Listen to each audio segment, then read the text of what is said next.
Le GPS, en réalité, c'est quasiment un miracle que ça fonctionne aussi bien. Imaginez, en orbite autour de la Terre, il y a environ 25 satellites qui envoient des signaux tous azimuts. Dans ces signaux, il y a des informations qui permettent évidemment d'identifier le satellite qui envoie le signal, ainsi qu'un eurodatage ultra précis du moment où le signal part. Oui, parce que chaque satellite a une horloge atomique et c'est hyper important ça en fait. Et vous là, avec votre téléphone, il capte les signaux de ces satellites, enfin de ceux dont il arrive à capter le signal, voilà, et il est capable, à partir du signal qui est reçu, de positionner ultra précisément le satellite dont il a reçu le signal.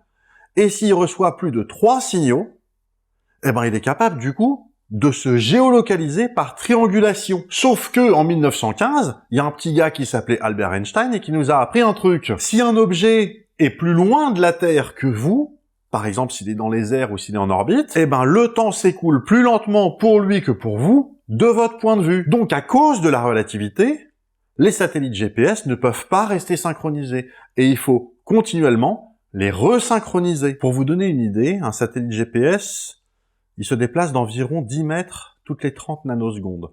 Donc si on prenait pas en compte, si on ne corrigeait pas les effets de la relativité, les positions GPS dévieraient de 10 km par jour. Inutile de vous dire que dans ces conditions-là, le GPS, il sert à rien. J'ai fait une vidéo sur la relativité générale, je vous mets le lien est en bas, il suffit de cliquer en bas et puis vous pouvez la voir. Enfin, tout ça pour dire